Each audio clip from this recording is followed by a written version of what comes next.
How's it going, everyone? It is Andre Williams, and over here we talk stocks and we focus on one thing.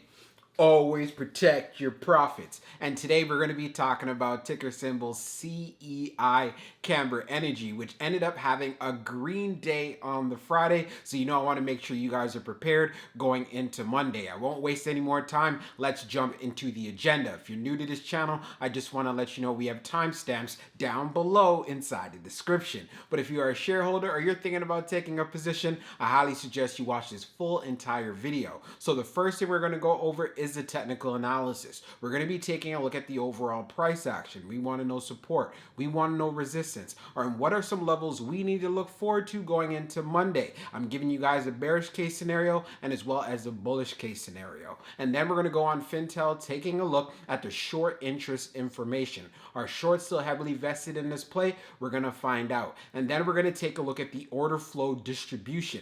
What was happening on the Friday? Was there more buying going on the institutional side? Was there a lot of selling going on the retail side? We're going to find out. And then when all of that is done, we're going to be going into the final thoughts and as well as some more details. So let's get to it. So we're going to do a technical analysis for Camber Energy. Let's see how it performed on Friday. So it ended up closing at $1.37, being up 7.87%.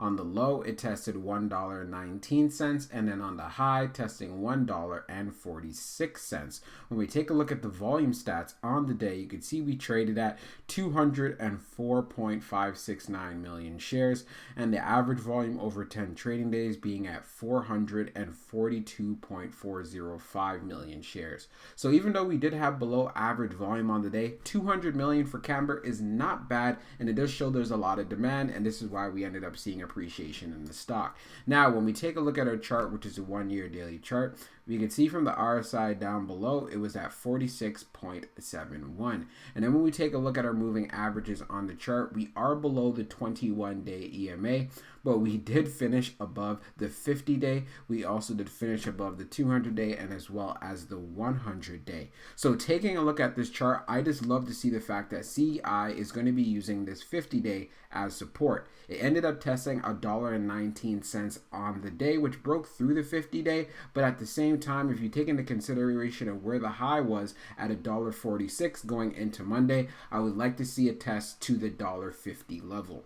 We did talk about in previous videos, this can be an area of resistance for CEI, but if the volume is there, then I'm going to be looking forward to seeing a strong move to where we hit this next resistance level here right around $1.62. So that would be the best case scenario, and then seeing where it can go from there. And then essentially you'd want to see it reclaim the 21-day EMA at $1.75. But another thing that I want to bring to your attention, if it does decide to pull back or if it wants to consolidate, as long as it's staying above $1.28, I don't see anything wrong with that whatsoever. Let it consolidate, and then it can build up to making a strong move and go further from there. So those are my thoughts. Let's see how it performs for this coming weekend as well, most specifically Monday. So we're going to take a look at the short interest information for CEI. So the dark pool short volume ratio is at 31.01, and then for the dark pool short volume being just over 39.1 million shares. Scrolling down further, the short shares availability is at 300,000, updated 11 minutes ago.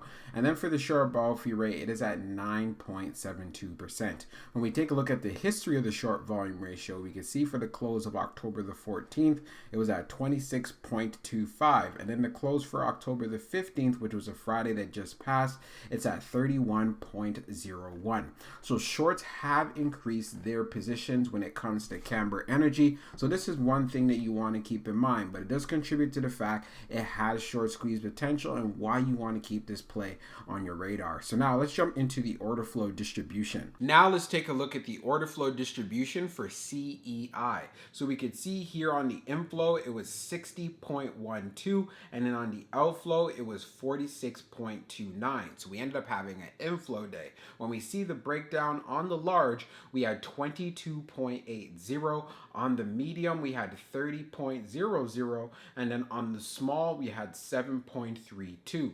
When we take a look at the outflow side on the large, we had 16.10. On the medium, we had 24.29, and then on the small, we had 5.90. When we take a look at the large scale orders in the last 5 days, you could see for October the 15th, which was a Friday that just passed, it was at 6,696.21. So when you see that breakdown on the large, institutions were loading up on shares, and we also did see a lot of buying on the retail side as well. And you can see clearly on the medium, there was a lot more inflows. So it was definitely a great day for CEI, and it looks very bullish in regards to looking forward to seeing further spikes come Monday or as the week progresses. So I want to make sure that is something you're prepared for. But one thing that is very clear, there is demand for CEI shares. So now let's jump into the final thoughts, and we'll go over some more details as well. So for my final thoughts for ticker symbol CEI Camber Energy, I'm going to continue to keep this play on the radar.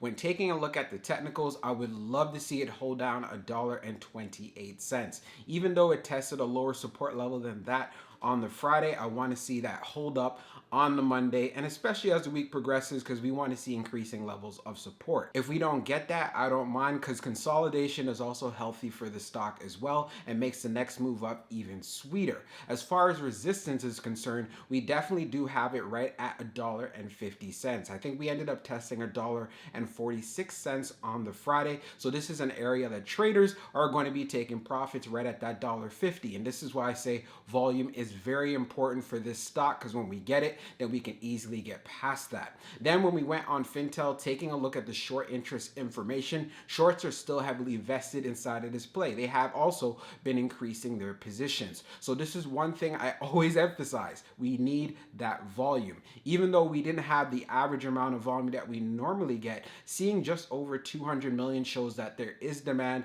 and is why you want to keep this play on your radar. Also, another thing that I want to go over very quickly before I end this video out, make sure that you're doing your homework and you're doing your due diligence. And on top of that, make sure you have your profit target before you actually execute the trade. So I get a lot of questions inside of the comment sections. Hey, here's my cost average. Should I be taking profits? Should I be selling at a loss, and so forth?